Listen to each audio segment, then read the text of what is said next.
श्री हरिये नमः। दोस्तों, श्रीमद् भगवत गीता अपने आप में एक बहुत ही विलक्षण भगवान के द्वारा स्वयं गाई हुई गीता है, गीत है, जिसका एक एक श्लोक बहुत सारे सदुपदेश हमें प्रदान करती है। श्रीमद् भगवत गीता के अध्याय 10 विभूति योग के कुछ श्लोकों का मैं यहाँ वर्णन करना चाहूँगा, क्योंकि इन श्लोकों से मुझे जो अनुभूति हुई कि श्री अर्जुन के रूप में एक भक्त की अपने भगवान को जानने की और उनका चिंतन करने की जो एक लालसा होती है, जिज्ञासा होती है, वह इस अध्याय में दिखती है। और भगवान अपने भक्त से इतना प्रेम करते हैं कि यह जानते हुए भी कि वे स्वयं असीमित हैं, सर्वव्याप्त हैं, उनकी विभूतियों का वर्णन करना संभव ही नहीं है, उसके बावजूद अपने भक्त की जिज्ञासा को शांत करने के लिए उन्होंने संक्षेप में अपनी विभूतियों का वर्णन किया है। और एक भक्त का जो एक प्रेम होता है अपने प्रभु के प्रति, वो भी श्री अर्जुन ने श्लोक संख्या 12 और 13 में बहुत ही उत्तम प्रभु की वंदना की है। वे कहते हैं श्रीमद् भगवत गीता के 12वें और 13वें श्लोक में, जो कि अर्जुन उवाच के रूप में प्रस्तुत है। परम ब्रह्म परम धाम पवित्रम परमं भवान पुरुषम शाश्वतम दिव्यमादिदेवमजं विभुम आहुस्त्वामृषयः सर्वे देवर्षि नारदस्तथा असितो देवलो व्यासः स्वयं चैव ब्रवीषि में। अर्थात अर्जुन बोले, आप परम ब्रह्म, परम धाम और परम पवित्र हैं, क्योंकि आपको सब ऋषिगण सनातन दिव्य पुरुष एवं देवों का भी आदि देव, अजन्मा और सर्वव्यापी कहते हैं। वैसे ही देवर्षि नारद तथा असित और देवल ऋषि तथा महर्षि व्यास भी कहते हैं, और आप भी मेरे प्रति कहते हैं। हे केशव, जो कुछ भी मेरे प्रति आप कहते हैं, इस सब को मैं सत्य मानता हूँ। हे भगवान, आपके लीलामय स्वरूप को न तो दानव जानते हैं और न देवता ही। ये जो अंतिम पंक्तियाँ हैं वो श्लोक 14 की हैं। इसके बाद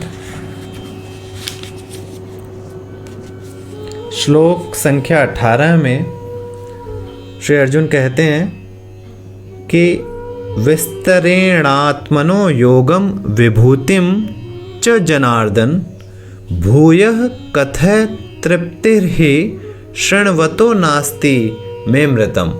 अर्थात हे जनार्दन, हे श्री कृष्ण, अपनी योग शक्ति को और विभूति को फिर भी विस्तार पूर्वक कहिए। वो जान रहे हैं कि उनकी विभूति को सुनना भी उनके लिए संभव नहीं है, फिर भी उनके मन में इतनी लालसा है कि वो कहते हैं कि आप अपनी विभूति को विस्तार पूर्वक कहिए, क्योंकि आपके अमृतमय वचनों को सुनते हुए मेरी तृप्ति नहीं होती। अर्थात सुनने की उत्कंठा बनी ही रहती है। और यह सुनकर श्री भगवान अपने भक्त की लालसा जिज्ञासा को संतुष्ट करने के लिए, शांत करने के लिए वो कहते हैं कि मैं तेरे लिए प्रधानता से अपनी विभूतियों का वर्णन करूंगा,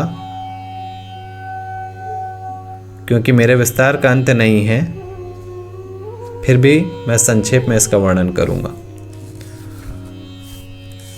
और अपनी विभूतियों का वो बाकी के श्लोकों में वर्णन करते हैं और फिर अंत में श्लोक 40 में वो कहते हैं कि नान्तोस्तिमं दिव्यानां विभूतिनां परंतप ऐश तु देशतः प्रोक्तो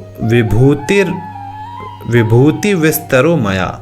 हे परंतप, मेरी दिव्य विभूतियों का अंत नहीं है। मैंने अपनी विभूतियों का यह विस्तार तो तेरे लिए एक देश से अर्थात संक्षेप से कहा है। जो भी विभूति युक्त अर्थात ऐश्वर्य युक्त, कांति युक्त और शक्ति युक्त वस्तु है, उसको तू मेरे तेज के अंश की ही अभिव्यक्ति जान। यह हम सब भक्तों के लिए भगवान का संदेश है कि संसार में हम जो भी कांति युक्त, ऐश्वर्य युक्त या जिसमें भी तेज है, जो भी हम सर्वश्रेष्ठ देखते हैं, चाहे वो सूरज हो, चाहे वो नक्षत्रों के राजा चंद्रमा हो, किसी भी व्यक्ति का तेज हो, किसी भी व्यक्ति की जो इंटेलिजेंस है, जो पावर है, किसी भी जीव की जो शक्ति है, वो सब प्रभु की विभूति का ही अंश है। और अंत में वो कहते हैं कि अथवा बहु नैतेन किम ज्ञातेन तवार्जुन विष्टभ्यामिदं कृत्स्ने में कांशेन स्थितो जगत। अथवा हे अर्जुन, इस बहुत जानने से तेरा क्या प्रयोजन है? मैं इस संपूर्ण जगत को अपनी योग शक्ति के एक अंश मात्र से धारण करके स्थित हूँ। आप सोचिए, भगवान स्वयं कह रहे हैं कि संपूर्ण जगत को अपनी योग शक्ति के एक छोटे से अंश से वे धारण करके स्थित हैं। ऐसे प्रभु असीमित अजन्मे सर्वव्यापी श्री हरि को मेरा बारंबार प्रणाम। श्री परमात्मा नमः। हरे राम हरे कृष्ण।